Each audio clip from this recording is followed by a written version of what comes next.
Hello and a very warm welcome. You're watching The Wire Wrap. I'm Stravasti Dasgupta, and joining me today is Ashutosh Bhardwaj. He's editor at The Wire, and Sumit Maskar. He is a professor at the Jindal Global University. Let's get started with the big news that's making headlines this week, which took place in Parliament. Former Union Minister and BJP MP Anurag Singh Thakur, in a veiled attack at the leader of opposition in the Lok Sabha, Rahul Gandhi, said that one whose caste is not known is asking for a caste census. Now, this statement, which was later expunged from the Lok Sabha records after a massive uproar in Parliament from both the Treasury benches and the opposition benches, later in the evening found support from Prime Minister Narendra Modi.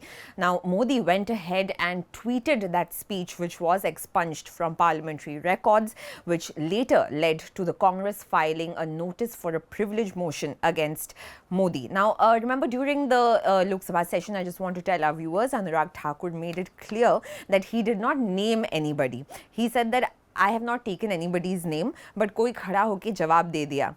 So he's playing it very safe, saying that he did not name anyone. But other opposition leaders, including Akhilesh Yadav, have said that how can one ask someone's caste in parliament? And later, of course, Modi has tweeted that speech, which means that there is a tacit support to this kind of statement. So, Ashutosh, I want to ask you, BJP, they're kind of doubling down. They don't see anything wrong in this statement being said in the House, which has been expunged. And later, we even saw Parliamentary Affairs Minister Kiran Rijiju saying that if someone has asked someone's caste, what is the problem? So, how do you see these remarks that are being made inside Parliament, and no remorse or no backing down on the part of the BJP?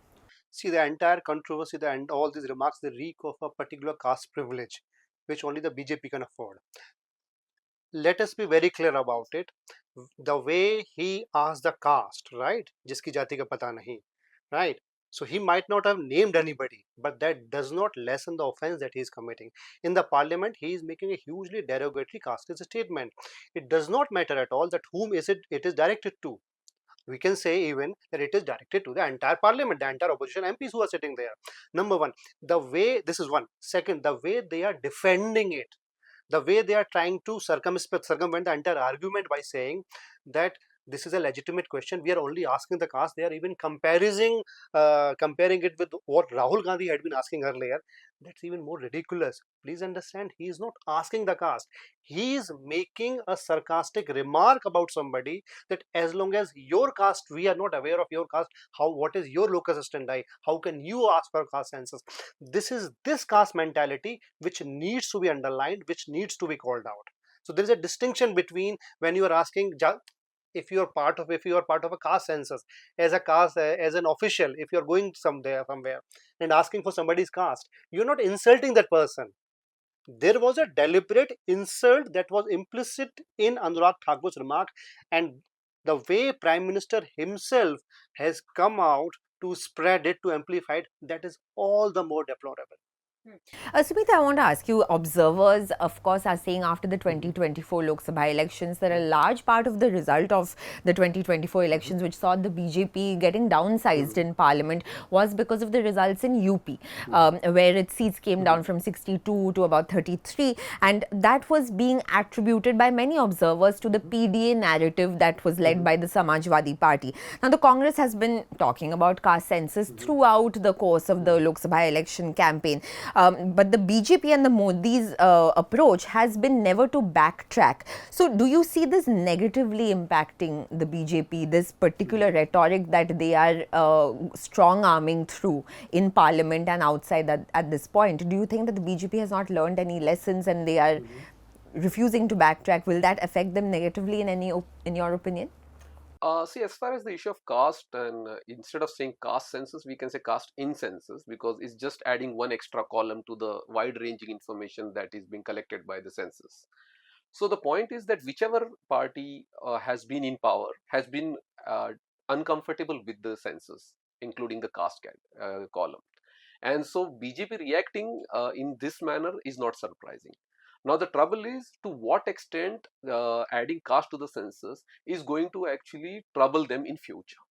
And this is where BJP doesn't know. So it has to also play like they are in opposition of the census, including caste, and they also have to somehow show that it's the problem of the opposition. And that's why the whole ball was being put in Rahul Gandhi's court by saying that the ones whose caste is not known because of his mixed parentage. That's what they were referring to. But India is a patriarchal society, and so is caste system. So it's mostly the father's caste who which is given to the children, unless it's in exceptional cases where Supreme Court has given ruling. But by and large, that's the way caste is being assigned to family member. So there is no confusion about that.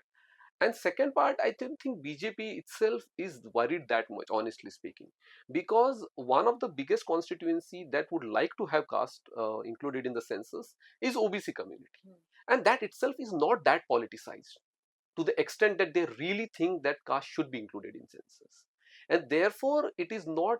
It did not also reap that benefit to Congress.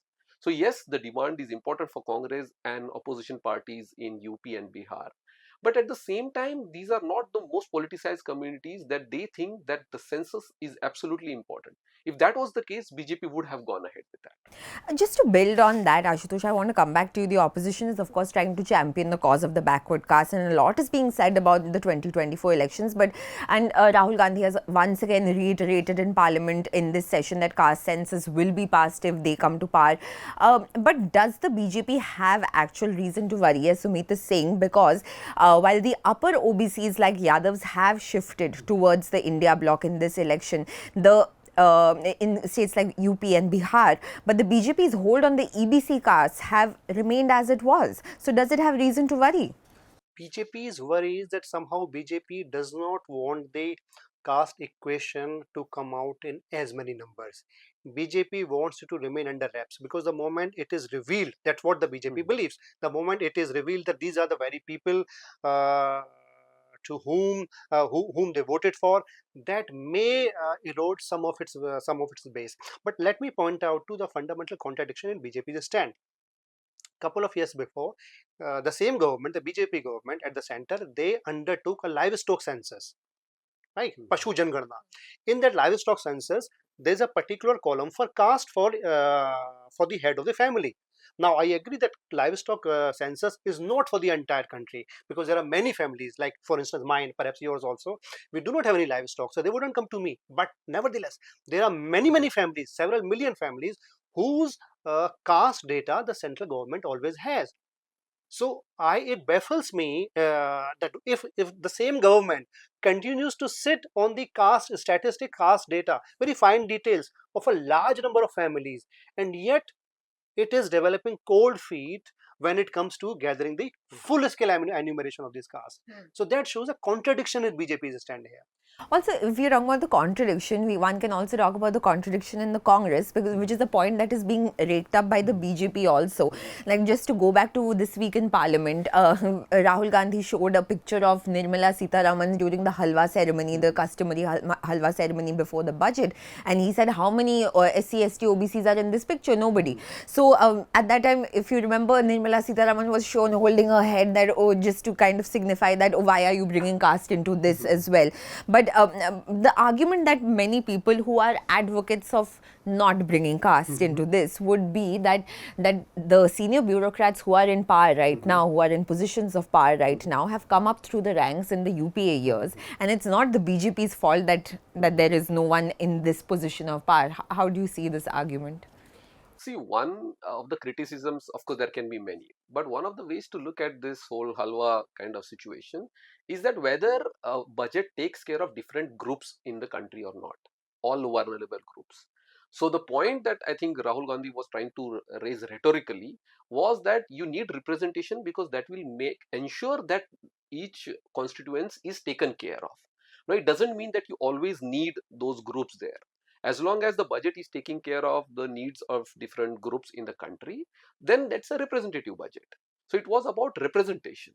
What the diversion people are doing is that, why do you need people from these groups? The reason you need is because these are consistently marginalized over decades despite independence, and they have not been able to come to the mainstream in a way the upper caste groups have managed to succeed.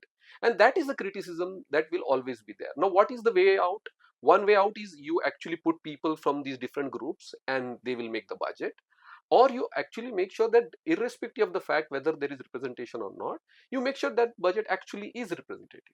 Now, so this is a question BJP wants to avoid, whether the budget is representative of the people's needs, whether it's farmers, whether it's Dalits, Adivasis or OBCs or anyone for that matter. And I think that is more critical question rather than pointing out to the fact that it was UPA who which bureaucrats came and that kind of. So I think I would go in that direction. I have a Yes. point here on this. I would say he used the word rhetoric. I would also add it is not an authentic way of raising the caste equation. I understand Rahul's intention that he wants to erase casteism. He is raising the caste question wherever he finds an opportunity. Mhm. Even in a press meeting, during a press conference, he can ask the group of journalists, यहाँ कितनी जाति के लोग हैं, but that is not a very authentic way of dismantling the caste system. It can at the most add to some rhetoric about the caste.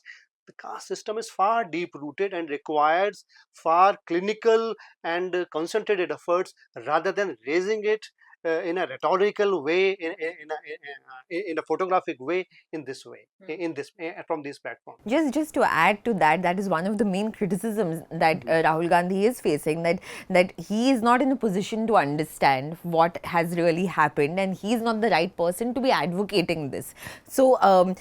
So whatever he keeps saying about the backward castes or their cause or their development is always taken with this criticism that who are you to speak? How do you see that? No, again, I would go back to the same point that it's about the redistribution of the resources. Budget is at the end of the day, it's about redistributing the resources. So the point here is also that there is SCST sub plan, which means you keep a certain proportion of money for the scheduled caste and scheduled tribes. Every year you see that the SCST budget actually is not meant for the SCST. It is used for different kinds of expenditures. Yes. And therefore, whether Rahul Gandhi understands the question or not, I think the questions he is raising are important. Maybe his way of asking the questions may not be appreciated. Maybe he's asking too rhetorically, but the questions are important. That actually is the redistribution happening as per the needs of the wide-ranging diversity that we have in this country or not? Absolutely. The fact that the conversation is very much in every living room and everywhere, that is, in a sense, a victory of the fact that this conversation needs to happen wherever it is coming from. But because we are talking about representation, today an important judgment has come from the Supreme Court. A constitution bench of the Supreme Court has held that subclassification of scheduled castes is permissible for the purpose of granting separate quotas for those who are backward among communities in the list. Now, this is important because this was a 7-judge bench led by the CJI himself, and it overturns the 2005 E.V. Chennaya versus State of Andhra Pradesh judgment, in which the court had held that all scheduled caste groups under Article 341 were one homogeneous group.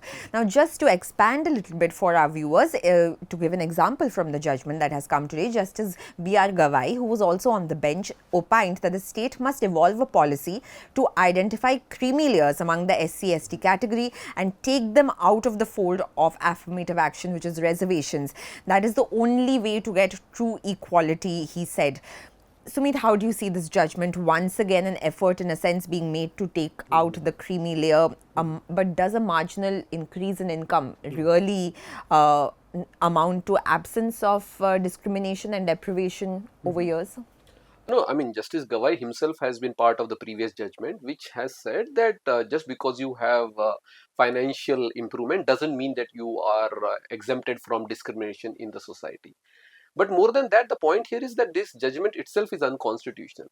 In the first place, we don't have any census data on jati specific information. So within scheduled caste and scheduled tribes, we don't have a data which says that these particular jatis within scheduled caste have benefited more and these scheduled caste jatis have been left behind, number one.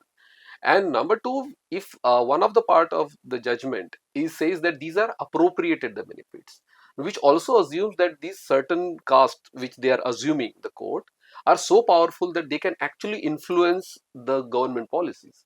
If that was the case, we wouldn't have so many not found suitable kind of judgments in all kind of recruitment policies. So in the last 75 years, the government has never successfully implemented any employment kind of reservation. There has always been not found suitable kind of excuses being used to not fill the reservation. And second part, which is more important to this, is that the overall share of government has shrunken considerably. And in order to actually do true justice, the share of government should increase. So right now we are talking of 3 or 4% in terms of jobs, and also in terms of higher educational opportunities. The share of government has shrunken considerably. So what is happening now is, instead of talking about how do we expand the scope of opportunities for everyone, including the poor among all caste groups, what they're doing is they are actually picking on these subcaste kind of classification, which is necessary. If tomorrow the census data comes out and shows that certain castes have benefited more, it is possible to create those subclassification. But right now we don't have such a data, and in fact Supreme Court has been consistently maintained in the case of OBCs or even case of Marathas, Jats, that we don't have sufficient empirical data to prove that they are backward. And now Supreme Court is behaving exactly contradictory, that without having any empirical evidence on the scheduled caste and scheduled tribes, sub-jatis or the very specific tribes within the scheduled tribes, they have given a judgment saying that some people have actually gone ahead, which I think is unconstitutional. Ashutosh, I want to ask you how you see this judgment, but also want to mention the fact that the Modi government had formed the Rohini Commission back in 2017 to study the subcategorization of OBCs. Now, that report was reportedly submitted last year, but it has not been made public, so we don't know what is the contents of that report. The EBC quota, which was brought by the Modi government, was upheld in the Supreme Court, but now the Supreme Court, with this judgment, is asking for is saying that subcategorization is permissible.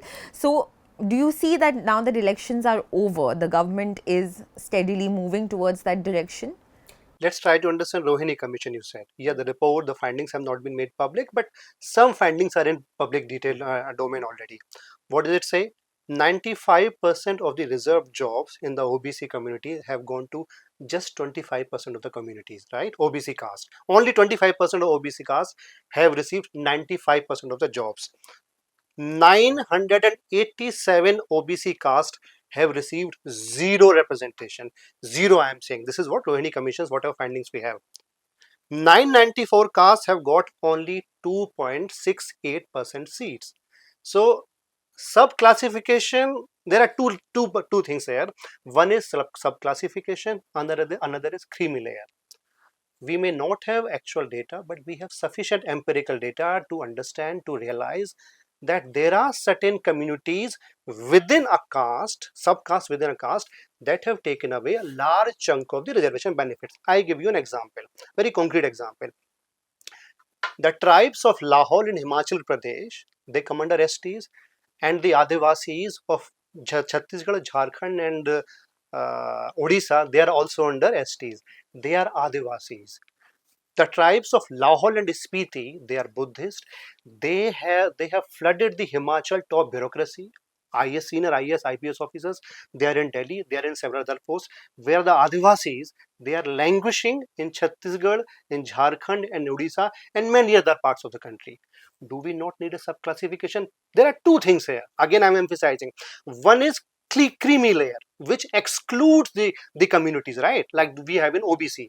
You have a creamy layer that will exclude your representation. I am not at all supporting that. We do not need a creamy layer. So Supreme Court judgment has two parts. Some judges are saying we should have a creamy layer. Some are saying we can have a sub classification. I think, I'm not saying that let's implement it tomorrow, but there is a time to understand, to introspect.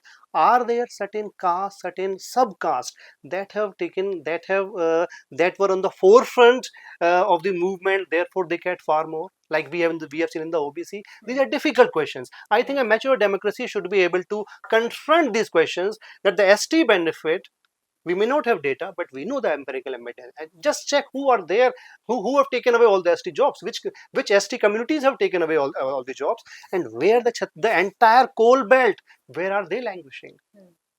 Because you're talking about subclassification, like CGI Chandrachud wrote in his judgment, that it has to be the basis of subclassification has to be justified by quantifiable and demonstrable data by states that they are not adequately represented, and states cannot act on whims of political expediency, and its decision is amenable to judicial review. But just to give a perspective, some states have increased reservations. For instance, Tamil Nadu. We saw in the case of Bihar's caste census, and then they increased it to 65%. The Patna High Court went and struck it down. The Supreme Court has upheld the striking down that has been done by the Patna High Court. So, if states do, for instance, choose to act in a manner to increase reservations which are increase or modify, let's say, reservations particular to their states, there is always the chance that this Supreme Court or the court will strike it down. So, how can one proceed in that manner then? No, I think I agree with him that there is some kind of idea that is there in terms of some benefiting more and some benefiting less. But the idea is that we are talking of empirical evidence at the end of the day, and we need that. Because the problem here is that certain castes might be left behind, but that is also part of the decreasing share of the cake overall. Like if you look at the whole higher educational opportunities, it has only reduced. The government has only withdrawn from the education sector. And same thing with the government jobs. It has only withdrawn, and currently nearly 50% of the government jobs at class 3 and 4 are on contractual basis. And therefore, we have to also look at these kind of developments against the backdrop of these kind of changes that have already taken place. Now, are we not going to still talk about this? The answer is we should talk about this, because it's at the end of the day matter of social justice, and people should definitely, who are left behind for whatever reason, should be included. But empirical basis still remains important, and right now there are two parts to reservation. One is the scheduled caste, scheduled tribes, and one is the OBCs. When it comes to scheduled caste and scheduled tribe, it has been historically documented that economic mobility does not guarantee you a position of non-discrimination. You are still likely to get discriminated despite your economic mobility.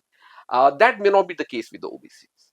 Okay, and that is the reason that the principle of creamy layer was always kept out. Now, this is the first time the Supreme Court has done, but it can easily be overruled by the Parliament, because at the end of the day, in a democracy, Parliament is supreme over judiciary. So therefore, we have to see how does the government of India or the state governments, they actually react to these kind of things. And what's interesting here is that it's been a couple of hours since this judgment has come out, and apart from the CPM, I have not seen any other political party reacting to this Supreme Court judgment. There's a strange silence on this whole judgment. How do you see that? They consider it to be hornet's nest, say, lest anything happens to them. How many political parties want to honestly grapple with the issue of caste? So what he says, in principle, I completely agree. Economic mobility, political mobility, even bureaucratic mobility would not get you social equity. It has not happened in the last 75 years. Therefore, reservation is necessary. The idea of creamy layer within the SCs and STs should complete. It is not applicable at all. But any subclassification, insofar it helps bringing more equity within that pie, within that, I think that should be welcomed. It need not be implemented immediately, but there should be some debate, some discussion, some debate on this idea. And why? Because our coming to your original question, our parties, they do not want to address this issue, unfortunately. Yet they will be talking about caste census. Talking about caste census and only in a rhetorical way, Yeah. as we say. Yeah. And I think before we move on from this, at the heart of this is the fact that we need some kind of data, empirical data, whether it is a caste census, but even if one forgets the caste census for a moment, there has not been even a population census in over a decade. So we don't know how many people are there in the country, how many people need welfare benefits, how many people are backward, have moved forward, have gone further backward. We have no idea.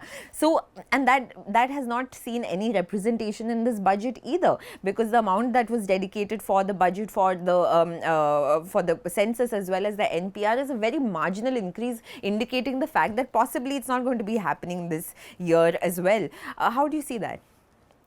As I said in the beginning, the government is deliberately evading these factors.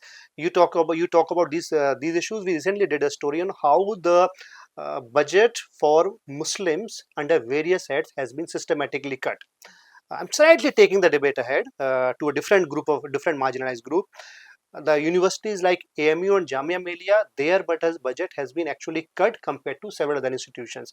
So this government is very clear about in Modi 3, for instance, NDA 3 is very clear about its intentions, where it wants to invest, and that we have seen in various political controversies raging already in the last 1 month. And your final thoughts on this, Sumit, that the fact that the budget, it does not really take into account all of this, and the main criticism that the budget is facing on social welfare is this, that in the absence of a census, who are your beneficiaries? If you're saying that you have increased programs like PM Awas Yojana or Jal Abhiyan, who are your beneficiaries? The Food Security Act, if in the absence of a census, we don't know how many people still need, but they will still be saying that 80 crore people are being given 5 kgs of ration, but do more people need it? We don't know. But we are talking about a caste census in this situation. How do you see this? The government, of course, is saying that no, we are working towards social welfare and the budget cuts have not happened. Narega has seen a very marginal increase that does not really translate into anything in real terms. So how do you see all this? See, one thing is about saying that they have given ration to 80 crores people. By that, they are admitting that that many poor people are there. So that is itself a very contradictory thing that the government says. At the one hand, you have saying like, we are moving ahead economically. And on the other hand, you are saying that you want to give rations to 80 crore people, which essentially is that there are so many poor people. So whether census or not, I mean, there has to be a welfareist approach. That is missing right now, because of course you have certain estimates. Like, we can't say that we don't have any idea. Any government in power will have more or less a decent amount of idea that where exactly the population is going through various kinds of information that the government has at its disposal. So the idea is whether it's using that particular budget heads for welfareist measures or not. And right now we don't see that, because the announcement of budget is different, but the actual expenditure, when they say the revised estimate, that itself has shown a massive gap. That you can say that okay, 5,000 crores are given for the welfare of, I don't know, some farmers, and when it comes to the revised estimate, it comes to 1,000 crore. So obviously what you announce for the public is different, and what actual comes is actually a very small amount. So there is no confusion that the government is not interested in the welfare of the people. So there is no doubt about that. Now the point itself is about the politics then. How do you play politics around these things? Clearly, census would make it difficult. Having a census data in general without caste as well would make it difficult, and that probably may be the reason any kind of information, authentic information, at the end of the day census is an authentic information. So that may be the reason they are constantly avoiding this. And second thing linked to it is caste census, that they, once you do census, you have to take a call whether you include caste in it or not. So by doing that, you avoid both the questions. But one question that is not being avoided in Parliament is the fact that the RSS is an important organization, as has been reiterated once again by Vice President and Chairperson of the Rajya Sabha, Jagdeep Dhankar, yesterday on July 31st. He expunged remarks made by Samajwadi Party MP Ramji Lal Suman, who alleged that criteria for appointments in the National Testing Agency, which is the body that conducts competitive examinations in the country, including NEET and NET, which have been in the eye of a huge controversy and criticism because of paper leaks. He said that the only criteria for appointments to these agencies is whether they are a member of the RSS or not. At that point, Dhankar went and interjected him and said that his remarks will be expunged because not only has he violated the rules, but he has trampled upon the Constitution of India, and he has said that the RSS has worked for national development and has unimpeachable credentials. This is the second time in a month that he has made such remarks. As the chair of the Rajya Sabha, how do you see these remarks made by him? It's quite unfortunate. He did not say even this. If you remember, he went a step and he said RSS is a think tank of the global order, right? I mean, it's ridiculous to anybody who has seen other RSS from even a remote corner. RSS is not a think tank at all. RSS itself portrays we are merely a cultural organization. Now, they might be doing politics, but the self-image, the self-projection of the RSS is we are only a cultural organization. Our aim only is to spread the awareness among Hindus. From where did our vice president get the idea or get this epiphany that the RSS is a global think tank? I mean, what activities have they ever conducted? other than holding shakhas and holding several other kinds of activities in various parts of the country. It makes me as a citizen quite disappointing that how the vice president can make such false and baseless remarks glorifying an organization. I mean, it is not at all his job to support or to glorify an organization from the floor of the parliament. And that really is the question that we've been seeing in both houses of parliament, not just in this NDA 3, but also in the last 10 years. The question of bias from the chair. Opposition parties have time and again said that the chair of the Lok Sabha Speaker, Om Birla or Jagdeep Dhankar, they often speak in support of the ruling party. And this reiteration of the support of the RSS, which is the cultural parent organization of the BJP, from the chair, once again reiterating this criticism of the bias of the chair, in your opinion? I mean, it's a clear bias because the expectation of from a vice president or a speaker of Lok Sabha or prime minister or any public representative for that matter is that yes, they may have their personal inclinations towards RSS or Communist Party or Socialist or Ambedkarite Party, but they are people's representative at the end of the day. And they are not expected to break the code of conduct. So there is something called parliamentary language, there is a parliamentary code of conduct. And what we see right now is the Prime Minister, Anurag Thakur, the minister, or he's just a member of parliament, or even the Rajya Sabha speaker. They're consistently breaking that code of conduct. That you may have your personal biases, that is not important. But when you sit on the chair, you are the president, vice president of this country, and you have to perform that role. And what they have consistently shown is that they don't really give any regard to the basic parliamentary proceedings or to the norms or to the parliamentary code of conduct. That they don't really care and they will just speak whatever they feel like. And that itself is a very disappointing part for the democratic process. Let me add one quick point here.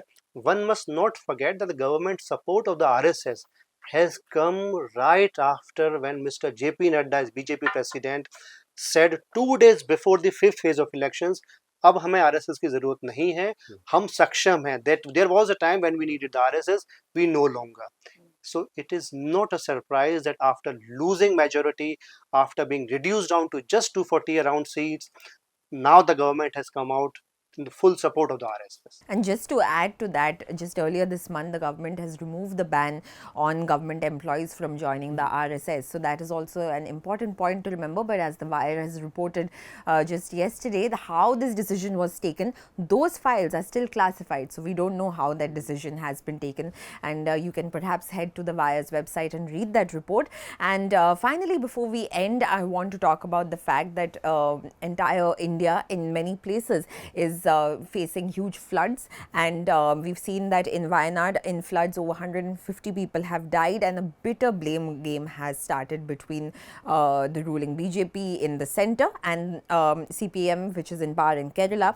And yesterday, Amit Shah in Parliament said that warning signs had been given by the centre, but the state government did not pay heed to it. Kerala Chief Minister Pinarayi Vijayan has said that appropriate warning was not given, and the amount of rainfall that did take place was far more than what the warning had given.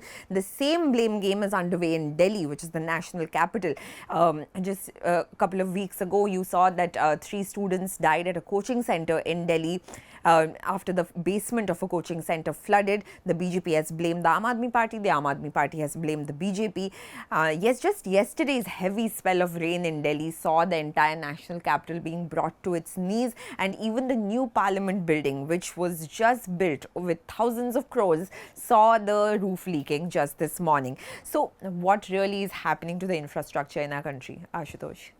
Infrastructure is crumbling, not just in 2 or 3 places you said. We have seen the case of Himachal, Uttarakhand, Joshimath. The entire town is subsided. I recently reported, you might remember, the Haridwar district administration, they invited tenders to dredge and sub-auction sub-minerals from an eco-sensitive zone of the Kumbh area from the river Ganga. Right? They are going ahead with the Char Dham project, which by all accounts is going to be an ecological disaster.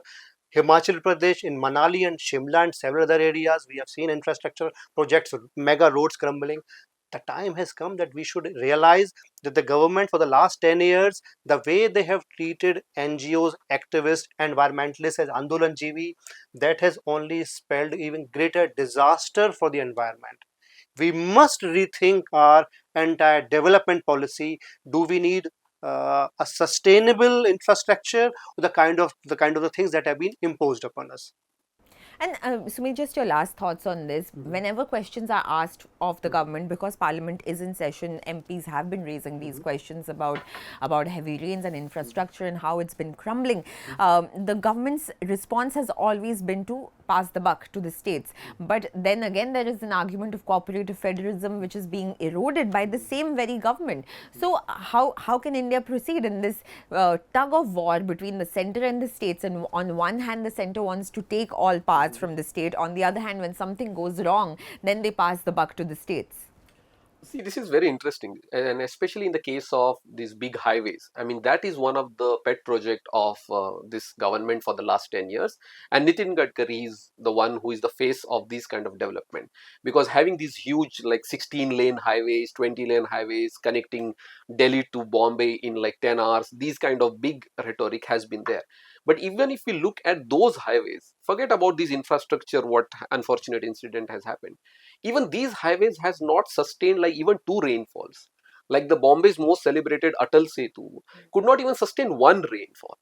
So that itself says that actually even they are themselves not serious about the project about which they are boasting enough, which of course says a lot about the massive amount of corruption that may have gone, that actually even not even one rainfall can be actually protect that particular institution, including the parliament. If the parliament seepage is happening within one rainfall, which says how poor the construction has been. And so what we have to understand behind all this grand rhetoric about Viksit Bharat or whatever rhetoric they come, they're actually not even delivering the basic facilities that they are actually claiming the benefit about.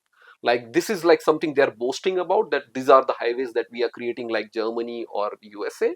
But even they are not to the basic standards that we have had for the last 70 years.